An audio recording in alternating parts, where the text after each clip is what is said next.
debo decirlo, en mi propia vida personal. Quienes me conocen saben que Jorge Luis Borges forma parte intensamente de mi vida, desde los días en que mi padre, ya allá en mi temprana adolescencia, me introdujo a su literatura. Desde entonces, siempre he sentido su presencia, siempre he sentido que Borges me acompaña silenciosamente. Y eso que me pasa a mí le pasa a muchos, y será por eso que muchos aseguran que es difícil mensurar el impacto de Borges en la literatura argentina y universal, porque después de abordarlo no volvemos a ser los mismos, porque el mundo ya no es igual para cada uno de sus lectores. En esta universalidad de Borges no podemos dejar de lado su presencia y su vínculo con las universidades y los escritores estadounidenses. Una relación que solo se profundizó desde sus primeros viajes a Estados Unidos entre los años 1967 y 1968, en los que Borges dictó una serie de conferencias en la Universidad de Harvard. Estoy hablando de una relación que aún perdura, que está viva, que se afianza. Ahora, en esta magnífica selección de poemas que presentaremos hoy, Saúl Sosnovsky ha seleccionado algunos de los textos emblemáticos que definen a Borges. Antes de sumergirnos en su universo poético y de escuchar su voz, quiero agradecer a la División Hispana de la Biblioteca del Congreso de los Estados Unidos, a su directora Susan Schalt y a Catalina Gómez, que puso a nuestra disposición el material grabado por Borges en sus visitas a la biblioteca. Agradecer también a la Asociación de Agregados Culturales de Iberoamérica y obviamente, a quienes hoy nos honran con su presencia y nos acompañan en este encuentro. Señora María Kodama, un honor compartir esta sesión con usted. Muchas gracias por hacerlo y saludo y agradezco también al profesor Saúl Sosnovsky, a quien le dejo ya, en todo caso, a cargo de la palabra. You have the floor, profesor. Muchísimas gracias, embajador. Para mí también es un honor que me permitan estar con ustedes en una jornada dedicada a Borges. Siempre ha sido una fiesta para todos nosotros. En estos mismos momentos yo estoy dictando un seminario en la Universidad de Maryland sobre la obra de Borges.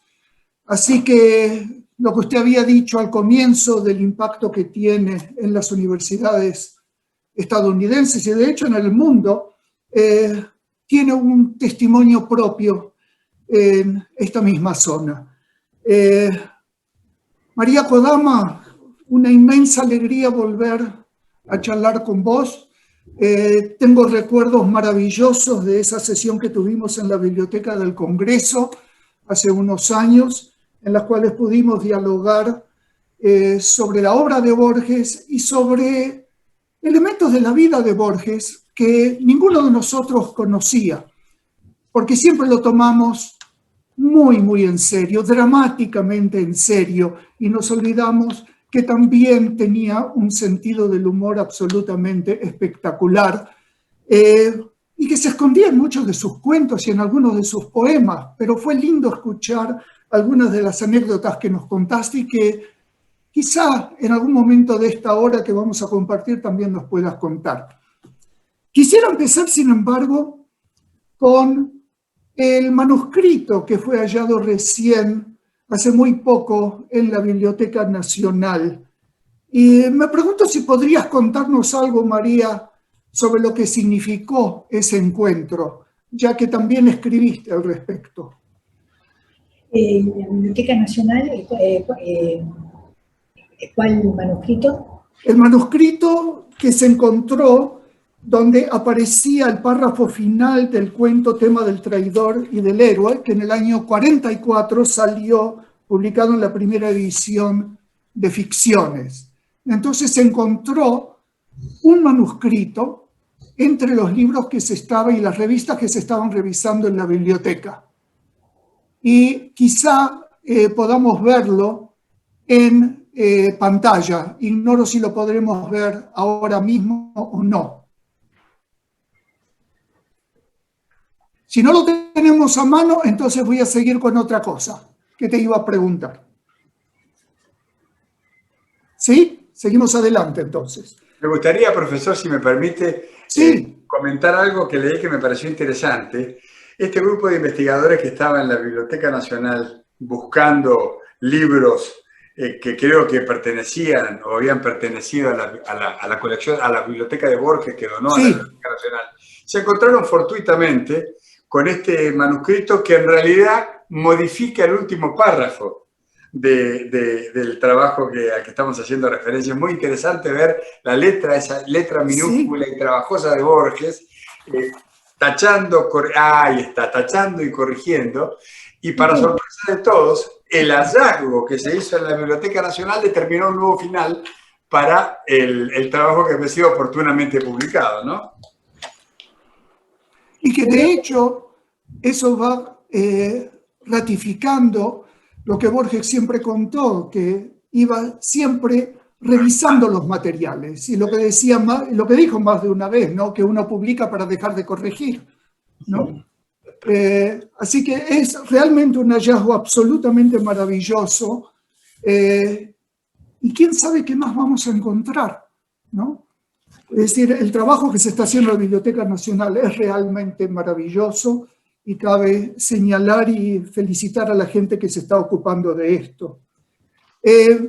Quizá convenga, si les parece bien, que empecemos escuchando la voz de Borges antes de empezar a hablar sobre la obra de él. Tenemos una pequeña selección de poemas que fueron grabados y quizá podamos empezar con dos de ellos, con Una llave en Salónica y con el poema Límites.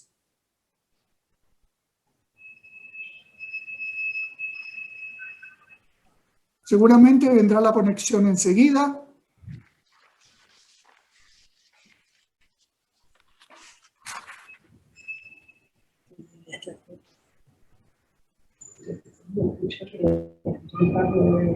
For those of you who are following the English, you have the transcription right there on the screen. Of course, the reading by Borges will be in Spanish.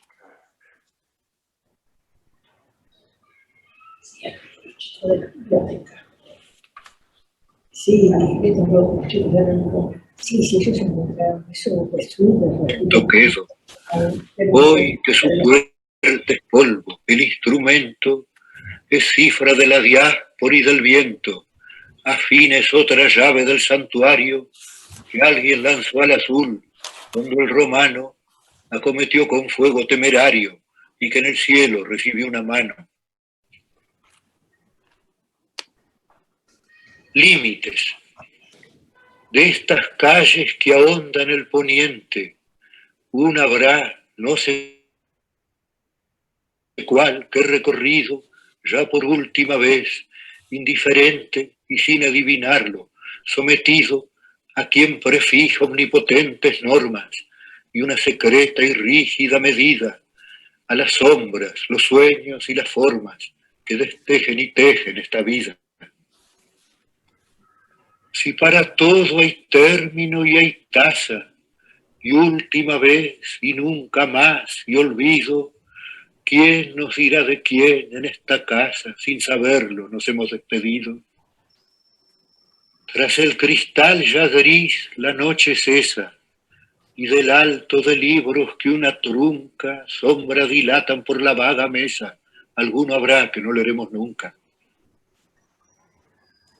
Hay en el sur más de un portón gastado, con sus jarronas de mampostería y tunas, que a mi paso está vedado como si fuera una fotografía. Para siempre cerraste alguna puerta y hay un espejo que te aguarda en vano. Tu encrucijada te parece abierta y la vigila un cuadrifrón tejano. Hay entre todas tus memorias una que se ha perdido irreparablemente. No te verán bajar aquella fuente, ni el blanco sol, ni la amarilla luna. No volverá tu voz a lo que el persa dijo en su lengua de aves y de rosas, cuando al ocaso, ante la luz dispersa, quieras decir inolvidables cosas.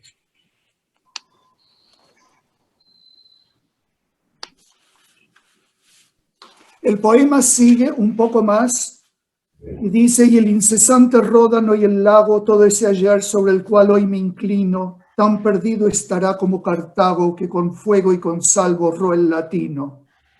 Creo en el alba oír un atareado rumor de multitudes que se alejan, son los que me ha querido y olvidado.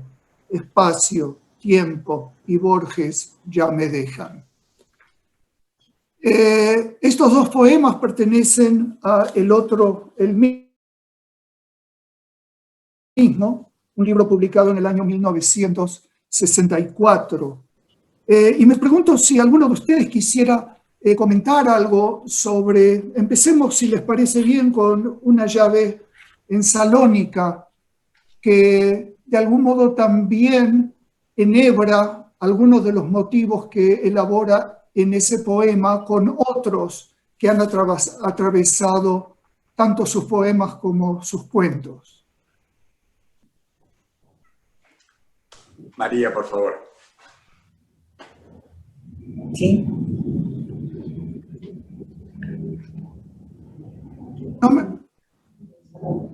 Me preguntaba si María o el embajador quisieran hacer algún comentario sobre ese poema de Una llave en Salónica, sobre las referencias que hace allí a una diáspora, sobre el hecho de llegadas y partidas constantes que después también retoma en el poema Límites.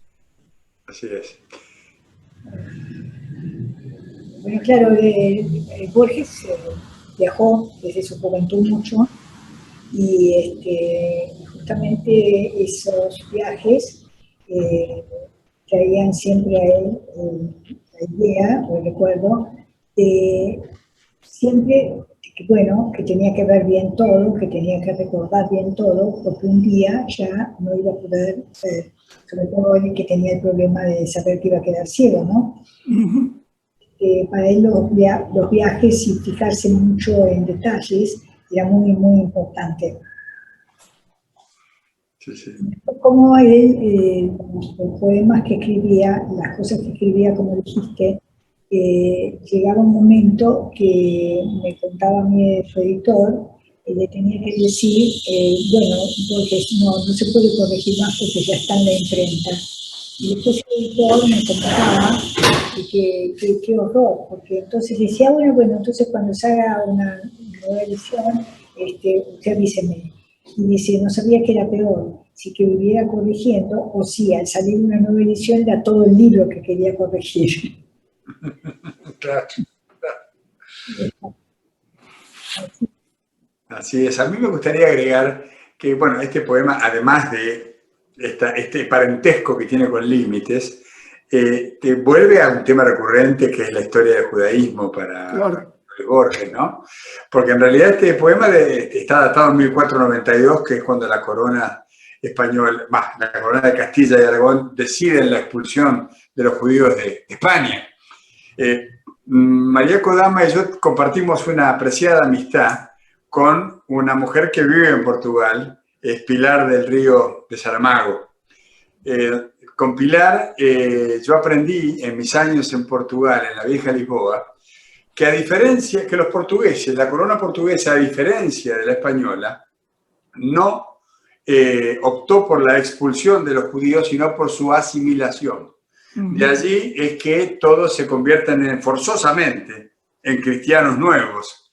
Y bueno, esa historia en la misma península ibérica, esas dos historias nos marcan dos destinos diferentes, ¿no?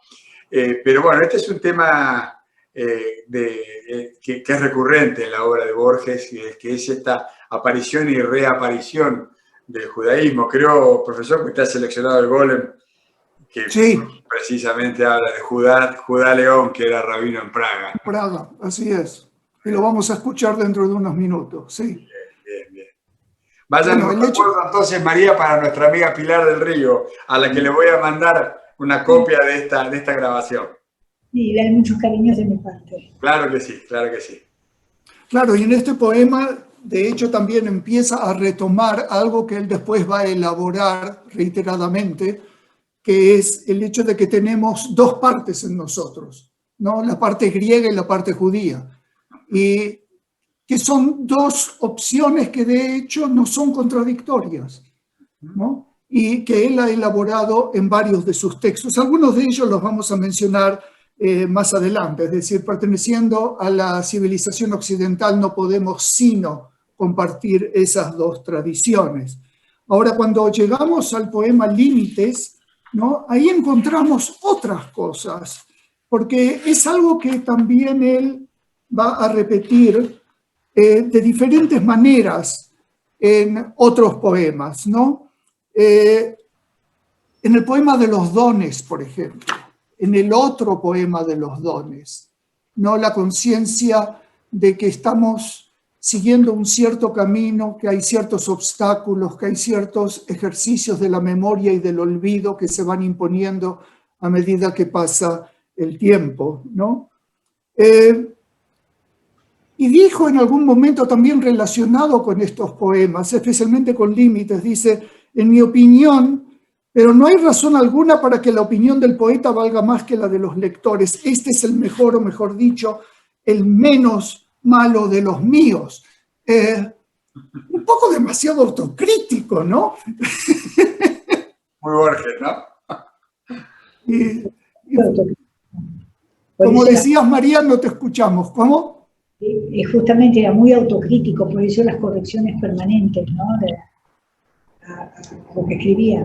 Sí. Quería lograr la perfección, cosa que es imposible. Claro. Pero él también me lleva a otra, a su primer libro, en el año 1923, cuando él publica Fervor de Buenos Aires. Y hay un llamado de atención, que es a quien leyere, y donde realmente empieza a señalar algo que ha transformado toda la aproximación a la literatura, que es el énfasis no está en la relación autor-texto, está en la relación del lector con ese texto, ¿no? Y creo que ese es un elemento que va a aparecer de diferente manera a lo largo de su obra, ¿no? Y además, el otro dato que él dijo más de una vez, que todo el resto de su vida se dedicó a elaborar los motivos que había establecido en ese su primer libro, ¿no? Ese fervor por la ciudad que él estaba recuperando al volver de Europa, ¿no? No sé si quisieran agregar algo más sobre estos dos poemas. Yo recuerdo, a mí con Límites me pasaba algo que ya no me pasa. En un momento este poema me generaba una gran angustia, ¿no? Sobre todo estos versos, ¿quién nos dirá de quién? En esta casa sin saberlo nos hemos despedido. Así es. Es algo que fui superando, ya no me genera angustia, me genera placer leerlo, ¿no? Será porque he superado la inmortalidad y ya tengo una idea de cómo mi vida y la de todos va a evolucionar. Y después hay otros versos que me resultan maravillosos y yo no me canso de decírmelo a mí mismo a veces cuando termina diciendo tan perdido estará como Cartago, que con fuego y con sal borró el latino, ¿no? Es maravilloso, maravilloso. ¿Les parece que pasemos a los siguientes poemas? Con mucho gusto. Vamos a escuchar Fundación Mitológica de Buenos Aires, que después pasó a ser Fundación Mítica de Buenos Aires. Embajador, a lo mejor nos quiere contar lo que tiene ahí. Muy bien. Da la casualidad, pero siempre me acompaña en mi escritorio, es una versión musicalizada de Fundación Mítica, acá ya tiene el segundo nombre, Fundación Mítica de Buenos Aires. Había un conjunto folclórico muy bueno de los hermanos Inchausti, que se llamaban Los Arroyeños, que dejaron de actuar hace tiempo, y algunos de ellos, Eugenio todavía vive, es un viejo funcionario del Congreso de la Nación, Eugenio Inchausti, su hermano fue muy amigo mío también, y ellos me dedicaron la versión musicalizada de Fundación Mítica. Estamos un poco lejos, pero todas estas son en la música, y acá la dedicatoria me pusieron para Jorge, que me honró con su amistad, esta obra que otro Jorge me honrara invitándome a que musicalice su letra, ¿no? Así que yo la verdad es que digo, acá está la versión, el poema, y el resto es la musicalización, la música, digo, de esta versión. Y es una cosa muy linda, debe ser única además, porque no he visto nunca la musicalización del poema hecha por los arroyeños, así que hace años que me acompaña en mis escritorios. Maravilloso. Maravilloso, es maravilloso poder verlo ahora, aunque sea a la distancia. Espero mostrárselo pronto, profesor. Aquí en Será un Washington. gusto, gracias. Escuchemos Fundación Mitológica o Fundación Mítica de Buenos Aires. Fundación Mitológica de Buenos Aires. Y fue por este río de sueñera y de barro que las proas vinieron a fundarme la patria. Irían a los tumbos los barquitos pintados entre los camalotes de la corriente zaina. Pensando bien la cosa, supondremos que el río era Azulejo entonces, como oriundo del cielo, estrellita roja para marcar el sitio en que ayunó Juan Díaz y los indios comieron. Lo cierto es que 1000 hombres y otros 1000 arribaron por un mar que tenía 5 lunas de anchura y aún estaba repleto de sirenas y endriagos y de piedras imanes que enloquecen la brújula. Prendieron unos ranchos trémulos en la costa, durmieron extrañados, dicen que en el riachuelo, pero son embelecos fraguados en la boca. Fue una manzana entera y en mi barrio, en Palermo. Una manzana entera, pero en mitad del campo, presenciada de auroras y lluvias y suestadas, la manzana pareja que persiste en mi barrio, Guatemala, Serrano, Paraguay, Urruchaga. Un almacén rosado como revés de naipe brilló y en la trastienda conversaron un truco. El almacén rosado floreció en un compadre, ya patrón de la esquina, ya resentido y duro. El primer organito salvaba el horizonte con su achacoso porte, su habanera y su gringo. El corralón seguro, yo opinaba Irigoyen, algún piano mandaba tangos desaborido. Una cigarrería sahumó como una rosa el desierto, la tarde se había ahondado en ayeres. Los hombres compartieron un pasado ilusorio, solo faltó una cosa, la vereda de enfrente.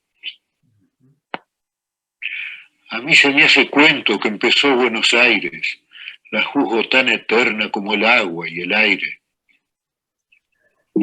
Fundación Mitológica de Buenos Aires.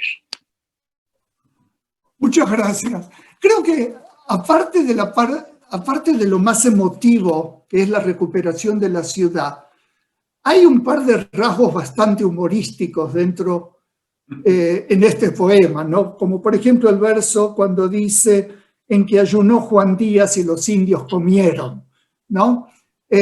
O cuando habla de que dicen que en el riachuelo, pero son embelecos fraguados en la boca, ¿no? Es decir, son estos chistes que aparecen en una obra que es bastante conmovedora en cuanto a lo que es la relación de él con Buenos Aires, y por eso la termina con esos dos versos. A mí se me hace cuento que empezó Buenos Aires, la juzgo tan eterna como el agua y el aire. Te voy a pedir, María, porque yo recuerdo hace muchos años, una vez le regalé un volumen de ficciones en inglés a alguien que no tenía absolutamente nada que ver con la literatura y mucho menos con Borges. Y su reacción fue: ¿realmente ustedes se lo toman tan en serio? Pero si es desopilante el humor de este hombre, ¿no? Contanos algo de cómo se reflejaba el humor de Borges más allá de la parte literaria. Bueno, él era una persona que sí, tenía un sentido del humor extraordinario y siempre hacía comentarios bueno, que a veces no eran muy afortunados sobre distintas situaciones, ¿no? Y siempre desde un punto de vista así, digamos, bueno, powerful, por decirlo de alguna manera. Y bueno, yo recuerdo que una vez había habido, sí, un problema terrible, porque nosotros estábamos en Francia, y entonces en ese momento el embajador, no era el embajador, era el agregado cultural, hace muchos años. Bueno, fue a buscarnos al aeropuerto y entonces dijo, bueno, ¿a qué hotel van? Y Borges dijo, al hotel. Dice, sí, pero ¿a qué hotel van? Al hotel donde vivió Oscar Wilde. Y el hombre dice, pero que Oscar Wilde no tenía idea quién era. Entonces, bueno, después Borges hacía una cantidad de bromas desopilantes con la historia de este hombre que no tenía idea quién era Oscar Wilde y que el hotel no podía llamarse el hotel, y se llamaba el hotel. Así que bueno, pero era terrible a veces sí, con las cosas que decía. Y después, por ejemplo, con respecto a la música, otra cosa que él decía era que después él, bueno, al principio puede ser que sí, pero después él cambió de idea. Porque él me explicaba por qué, si él tenía, claro, por supuesto, el poema tiene un ritmo, el poema tiene una música, y entonces por qué él tenía que escuchar que algo que él lo cortaba en un momento para servir a la música o lo prolongaban, que le arruinaban el poema, que esa no era la música del poema, y por eso después él se negaba que, él decía siempre, bueno, yo escribí para las 6 cuerdas, y eso lo escribí para que fuera cantado, pero lo otro no, lo otro, y es verdad, la poesía tiene un ritmo, ¿no? Musical, es innegable eso. Así que por eso después no quería saber nada.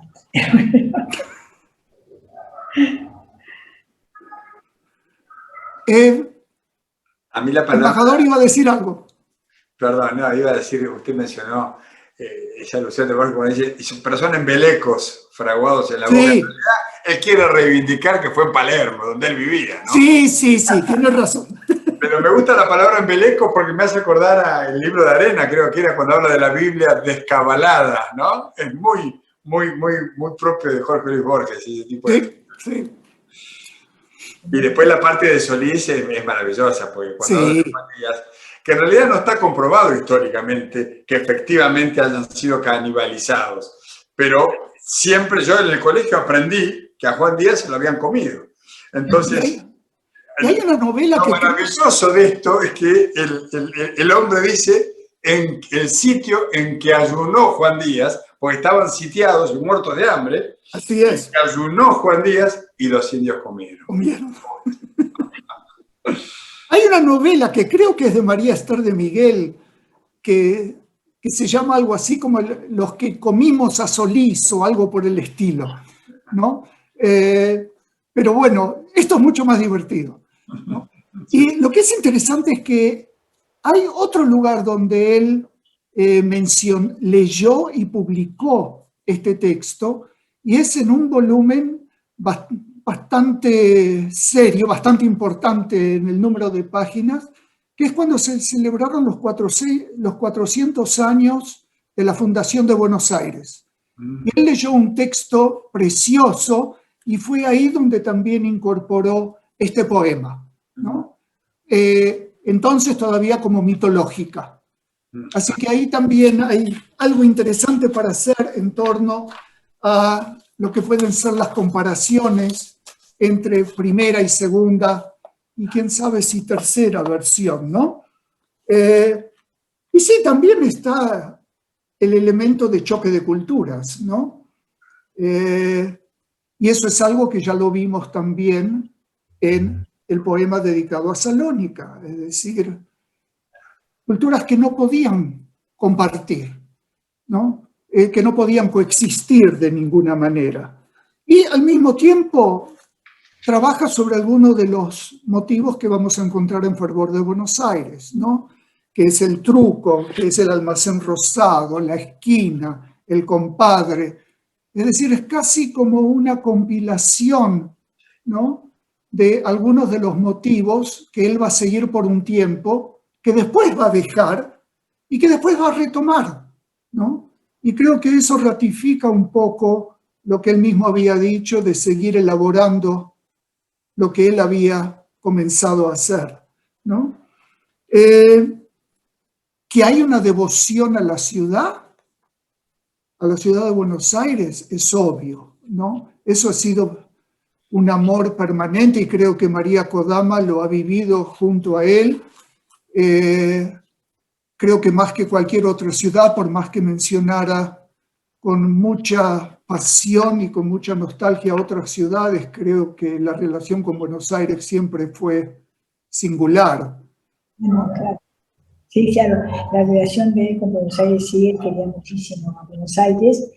Y bueno, y lo que él amaba, y el último libro es en realidad un homenaje a Suiza, es que él me decía, por ejemplo, que cuando él era, primero cuando él fue allí era un adolescente, y entonces me decía que allí en Suiza él había quedado asombrado porque las chicas podían salir solas con los muchachos, con los chicos. En cambio acá en Buenos Aires eso era impensable. Tenía que salir, si salía una chica con un amigo, tenía que salir con una amiga o con alguien que fuera con un chaperón. Entonces, eso lo divertí mucho. Y además, otra cosa que a él le gustaba de Suiza era ¿cómo puedo decir?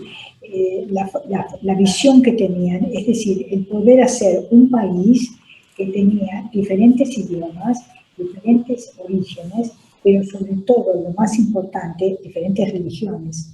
Y sin embargo, prescindiendo de todas esas diferencias, habían logrado hacer una nación respetando esas diferencias. Claro. Y eso es lo que él admiraba y amaba en Suiza, ¿no? Uh-huh. Ese respeto y al mismo tiempo ese poder armar todo un país respetando todas esas diferencias. Claro. Bueno, eso era un sueño para él, que sabía que eso era imposible, que se lograra en el mundo, pero que ojalá fuera profético. Tomaron la extraña resolución de ser razonables, ¿no? Así es. Los conjurados. Maravilloso, sí, sí. Ahora, Buenos Aires está todo el tiempo en Borges, aunque no lo mencione. Es como que uno lo siente presente en su literatura, aunque aborde cuestiones metafísicas que nada tienen que ver con la ciudad, o que sí tienen que ver con la ciudad, en realidad es la vida, ¿no? Pero yo siento que la obra de Borges, como el Uruguay, son dos lugares que están siempre presentes en la obra del escritor, ¿no? Sí. Tendrá que ver con su infancia, tal vez sea cierto que la patria es la infancia también, ¿no? Y la recuperación después de volver de Europa. Claro. Y después, por ejemplo, él por parte de su madre, él tenía, digamos, parientes de su madre justamente en Uruguay. Entonces él iba mucho, iba a pasar los veranos. Y él ahí me contó una cosa muy interesante sobre el cuento, muy interesante, pues, sobre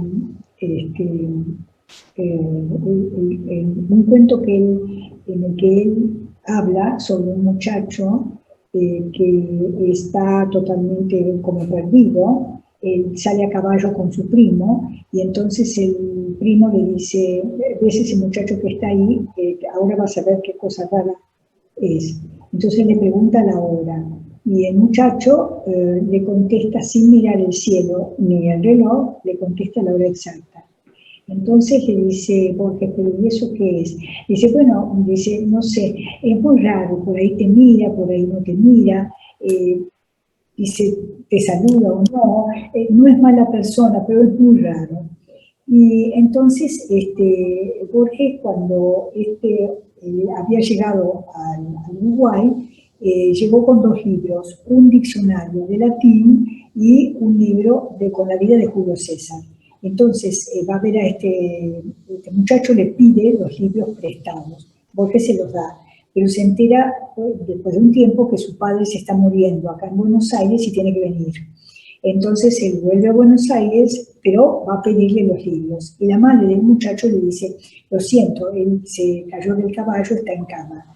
Entonces Borges va a verlo para saludarlo, y oye que el muchacho está recitando en perfecto latín la vida de Julio César, mirando una tela de araña.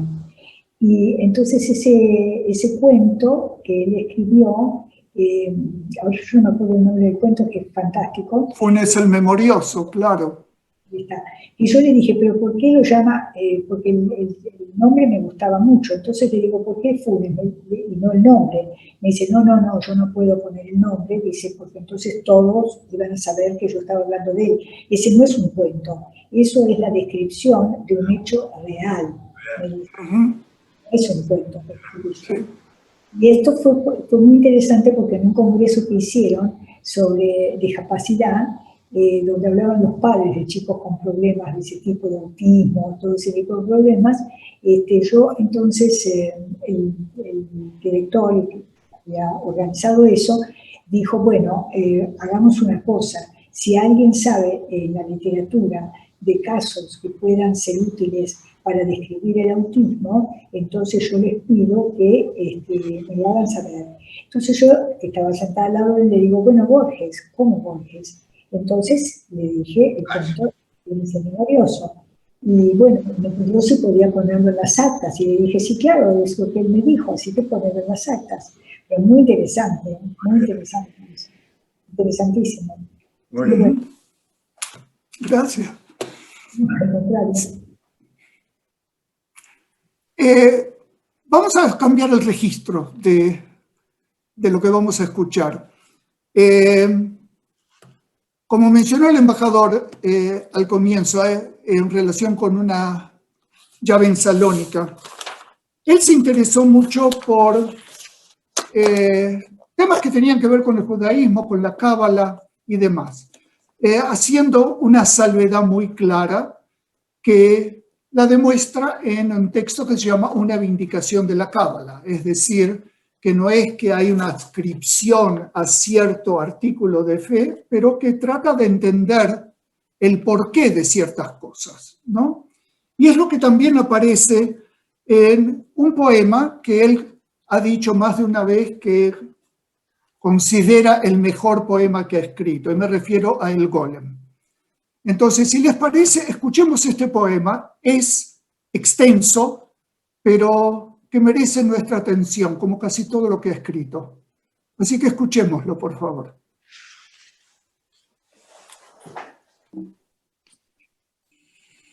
El golem. Sí, como el griego afirma en el caratilo, el nombre es arquetipo de la cosa. En las letras de rosa está la rosa y todo el Nilo, la palabra Nilo. Y hecho de consonantes y vocales, habrá un terrible nombre que la esencia cifre de Dios y que la omnipotencia guarde en letras y sílabas cabales.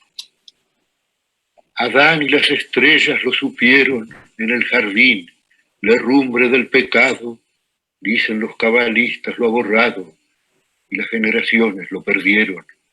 Los artificios y el candor del hombre no tienen fin. Sabemos que un día en que el pueblo de Dios buscaba el nombre en las vigilias de la judería, no a la manera de otras que una vaga sombra insinúan en la vaga historia, aún está verde y viva la memoria de Judá León, que era rabino en Praga. Sediento de saber lo que Dios sabe, Judá León se dio a permutaciones de letras y a complejas variaciones, y al fin pronunció el nombre que es la clave, la puerta, el eco, el huésped y el palacio, sobre un muñeco que con torpes manos labró para enseñarle los arcanos de las letras, del tiempo y del espacio. El simulacro alzó los soñolientos, párpados y vio formas y colores que no entendió, perdidos en rumores, y ensayó temerosos movimientos. Gradualmente se vio, como nosotros, aprisionado en esta red sonora de antes, después, ayer, mientras, ahora, derecha, izquierda, yo, tú, aquellos, otros. El cabalista que ofició de numen a la vasta criatura apodó golem, Estas verdades las registra Scholem en un docto lugar de su volumen. El rabí le explicaba el universo.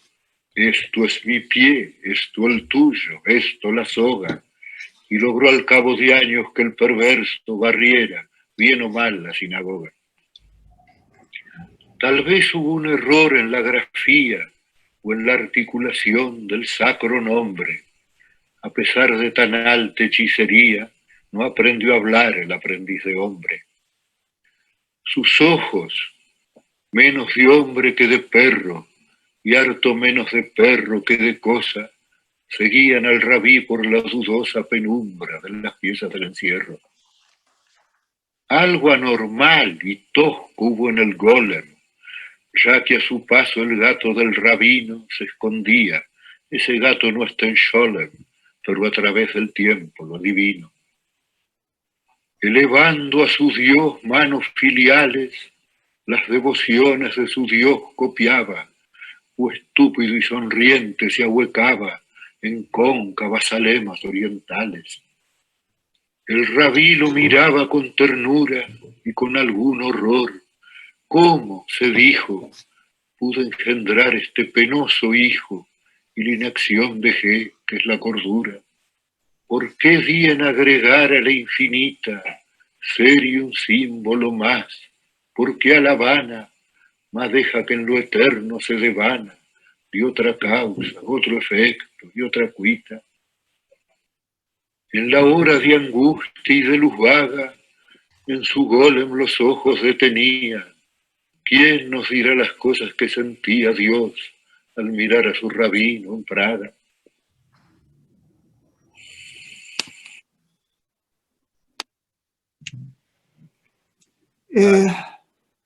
Profesor, si volvemos a lo que María recién nos contaba del humor de Jorge Luis Borges, me parece que esa referencia al gato de Scholem es maravillosa, porque Borges abreva en Scholem y su obra para abordar el tema en general. Pero después esa referencia a que el gato de Scholem se asustaba, dice, por más que no está escrito, no. Es que no tenía otra palabra que pudiera rimar con esto. Seguramente, ¿No? seguramente. A Scholem no le causó ninguna gracia, ¿eh? Pero, de todos modos, el hecho es que, bueno, que Borges nos cuenta en más de una ocasión que dice que para su fortuna habló poco y escuchó mucho en esa reunión que tuvo con Scholem. Lo que es muy, muy fuerte es la ecuación que se establece aquí, ¿no? Que Dios, el hombre es a Dios como el golem es al rabí, o lo podemos dar vuelta, porque justamente cuando lo releemos y los vamos escuchando, estas son las palabras con las que empieza a describir al hombre: simulacro, perverso, aprendiz, perro, cosa normal, tosco, estúpido, sonriente, penoso hijo, símbolo, que de pronto frente a lo que es la divinidad somos un pálido reflejo, ¿no? Y sin embargo está el deseo de crear una masa que no deja de ser una masa informe, que eso es lo que significa golem. Literalmente eso es lo que es, una masa informe, ¿no? Que en otras expresiones se utiliza para decir que alguien es tonto, se le puede decir que es un golem. Y es lo que vemos también, un texto equivalente a este también en las ruinas circulares, ¿no? El hombre que quiere soñar un hijo, ¿no? Lo cual es fácil, el tema es cómo le imponemos a la realidad, ¿no? Y qué es lo que vamos a lograr que haga, ¿no? Sin duda. A mí algo que me parece, que me impresiona de este poema, es esta especie de arrepentimiento, ¿no? Cuando el rabino se queda solo, está mirando al golem y dice, ¿por qué dejé la inacción? Que es la cordura. Es la cordura, ¿no? Sí. Y ahí saltamos a lo que pensará Dios al contemplar a su rabino en Praga. Que para qué nos hizo, ¿no? Fuerte. Es maravilloso. ¿Viste? Yo coincido con el Borges que dijo varias veces que este era su poema favorito. Sí. María. Hay una cosa muy interesante hablando de las ruinas circulares, ¿no? Que para mí fue una experiencia maravillosa. Yo era muy chica, con 8 años, ¿no? Y cayó en mis manos un libro que en mi casa, yo no sabía quién era Borges, nada. Lo abro y empiezo a leer, nadie lo vio desembarcar en un año de noche. Y yo digo, Dios mío, ¿qué es esto?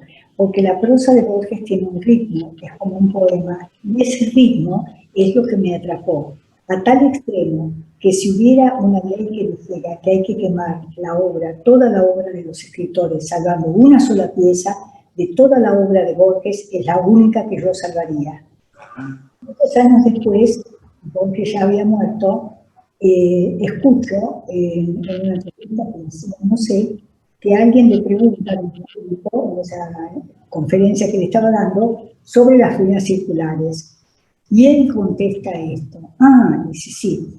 Ese cuento yo lo escribí cuando trabajaba en la biblioteca Miguel Cané.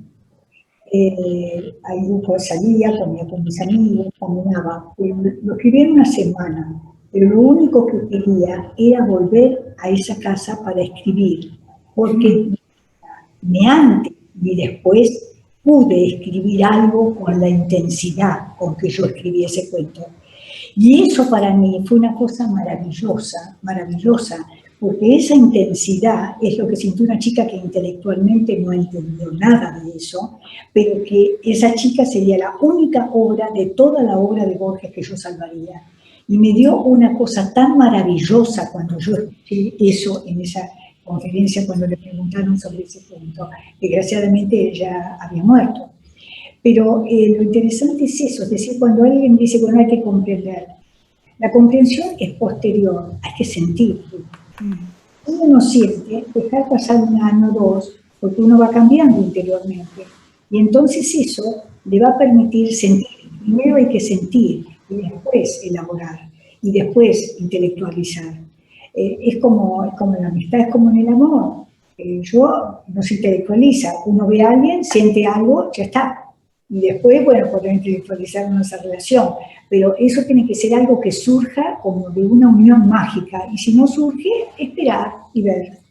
Pero fue maravilloso que escuchar en lo que Borges decía de ese cuento, que de toda la obra de él sería la única obra que yo salvaría, ¿no? Para mí fue la emoción máxima de mi vida, ¿no? Y yo me identifico mucho, María, con algo que acaba de decir. A mí me ha pasado a lo largo de mi vida, que es cuando uno revisita los textos de Borges, descubre cosas nuevas cada vez. Claro. La vivencia de una manera diferente, con intensidades o con sonoridades diferentes. Es maravilloso eso, ¿no? Sí. Pero eso es porque nosotros vamos cambiando. Claro, somos nosotros, está claro. Las palabras son las mismas. Así es, así es. ¿No? Así La es. entonación es lo que varía. Así es. No, son las mismas, pero lo que pasa es que con el texto, por ejemplo, ¿por qué yo, sin entender, una chica, tengo 8 años, leo eso, y eso queda para toda mi vida como algo lo más importante, hasta que yo escucho muchos años después, porque ya había muerto lo que él dijo de ese cuento. ¿Entendés? Yo no leí, no entendí, 8 años no voy a entender ese cuento, pero la música que tenía, el ritmo que tenía, eso es lo que hizo que yo quedara prendida y que, bueno, como te digo, que toda la obra sería la única que yo salvaría de toda la obra de Borges. Y cuando yo escuché lo que él decía de esa obra, imagínate, es como él decía que nosotros seguramente veníamos de otras vidas juntos, que por eso coincidíamos en tantas cosas, porque era imposible con tanta diferencia de edad que pensáramos igual, que sintiéramos igual cosas que tenían que ver, ¿no? Así que él me decía, haciéndolo, bueno, prometámonos que en la próxima reencarnación... Entonces, prometido, Borges. Ahora usted sabe que yo soy salvajemente sincera. En la próxima yo, científica. Y él cerraba los ojos como si eso fuera posible y me decía, no me diga eso, entonces no nos reencontraremos. Sí, Borges, dicen que en el infinito las paralelas se unen. Así que en el infinito igual podemos salir, no se preocupe. Muy bien, muy lindo. Nos quedan pocos minutos para tener que cerrar este programa y tenemos un poema más que es una brújula. Escuchémoslo, por favor.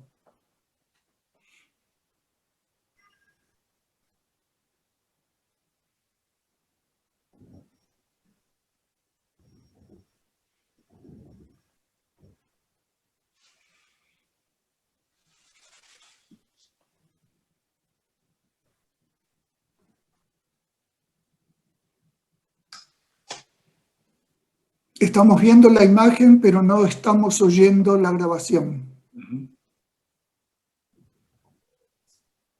De ser enigma, azar, criptografía y toda la discordia de Babel. Detrás del nombre hay lo que no se nombra. Hoy he sentido gravitar su sombra en esta aguja azul, lúcida y leve, que hacia el confín de un mar tiende su empeño, con algo de reloj visto en un sueño y algo de ave dormida que se mueve. Este es un poema que apareció en El otro, el mismo, en 1969, que según dice el prólogo de Borges, era su preferido, por lo menos en el momento en que lo dijo, ¿no? Pero donde también se retoma algo de lo que estuvimos viendo desde la primera mención en esta hora, en la llave de Salónica, que es marcar algunos puntos que son los puntos que indican el tránsito de una civilización. Aquí tenemos Cartago y Roma y Babel, ¿no? Que es como volver a los comienzos y tratar de ver diferentes instancias de lo que fue el devenir histórico, desde la confusión que tuvimos en Babel, y que creo que no la hemos abandonado a juzgar por los tiempos que estamos viviendo, ¿no? Pero pensé que a lo mejor ustedes querrían cerrar con algo en torno a esta idea que él menciona al comienzo. Todas las cosas son palabras del idioma en que alguien o algo, es decir, otra vez, no hay un compromiso con una sola versión de lo que puede ser la creación o formación del mundo. Idioma en que alguien o algo, noche y día, escribe esa infinita algarabía que es la historia del mundo, ¿no? Que es como algo que es continuo, que no cesa, ¿no? Sí, sí. Era una persona... ¿Embajador? Aparte, profesor, cuando menciona el tropel de cosas que pasaron en la historia, y menciona a Cartago y a Roma, él habla de su propia vida, que, claro, no entiendo, ¿no? Para mí esa línea le da mucho sentido a todo este poema, lo asocio con Babel, y sí, es un poema inquietante, ¿no? Es un poema que hay que revisitarlo muchas veces, porque seguramente uno va a tener muchas lecturas diferentes. Y el final ese de algo de ave dormida que se mueve, nunca se me hubiera ocurrido una metáfora así. Y sin embargo, cuando la leo me parece perfecta, porque es el remate justo para este poema tan particular, ¿no? Es algo que nos va marcando el norte, sin saber dónde está. Claro. Sí, señor. Sí. ¿Qué orientaciones le gustaban a Borges, María, en torno a elegir a dónde ir, dónde pasar un tiempo? Bueno, él quería pasar un tiempo en Japón. Él adoraba Japón, estuvimos varias veces, la primera vez fuimos invitados por la Japan Foundation, así que fue un viaje maravilloso, nos llevaron a todos los templos y fue realmente increíble. Y recuerdo que nos habían llevado porque él pidió ver el templo donde se habían fusilado los 47 ronines. Entonces, un monje, con un intérprete, por supuesto, explicaba toda la ceremonia que era terrible y que ahí estaban enterrados, ¿no? Habían, hecho seppuku. Entonces, el monje, a través del intérprete, nos ofrecía quedarnos a dormir en el templo esa noche. Y yo le dije, mire Borges, usted libre yo. Si usted quiere quedarse, usted se queda. Y yo vengo a buscarlo mañana a primera hora. Yo, aquí, con las cabezas y los cadáveres de los ronines, no. Entonces, se quiere quedarse, quiere ser. Los monjes estaban enloquecidos. ¿Cómo yo me voy a quedar a dormir en un lugar donde está? No, ni loca. Ni loca. Un viajero incansable, María, su marido, ¿no? Le encantaba, sí. Y eso es una cosa fantástica, porque, por ejemplo, todo el mundo le decía, no, esto no puede, no, esto no puede, no, esto no puede. Porque siempre uno quiere imponer lo que uno tiene al otro. En cambio, yo soy la libertad. La libertad, y él tuvo que entenderlo, la libertad. Entonces, si no lo entendía, yo partía porque yo no puedo. Imagínense que yo tenía 5 años y jugaba a la guerra con mis amiguitos en la plaza.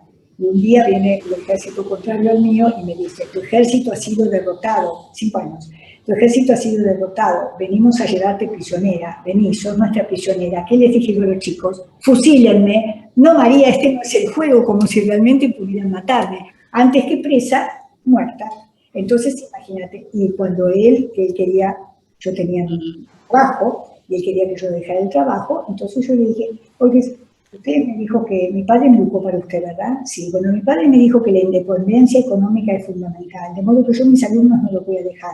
Ahora, si usted no quiere eso, porque él quería, no, pero yo, no. Si usted no quiere eso, entonces, bueno, busque a alguien que trabaje y que a usted le pueda pagar. Yo sigo con mi trabajo. Si quiere, quiere, si no quiere, no. Bueno, así que tuvo que aceptar eso, porque yo no me puedo sentir presa. Bueno, y a él debe haberle costado bastante, pero lo respetó, lo aceptó y entonces todo perfecto. Lo que pasa es que usted le vino, María, como anillo al dedo, porque este hombre quería viajar pero no veía. No, claro. Yo creo que el libro Atlas que hicieron ustedes juntos, creo recordar que en la portada están subidos a un globo. Sí. Claro. Y ese es un Borges que ya no ve.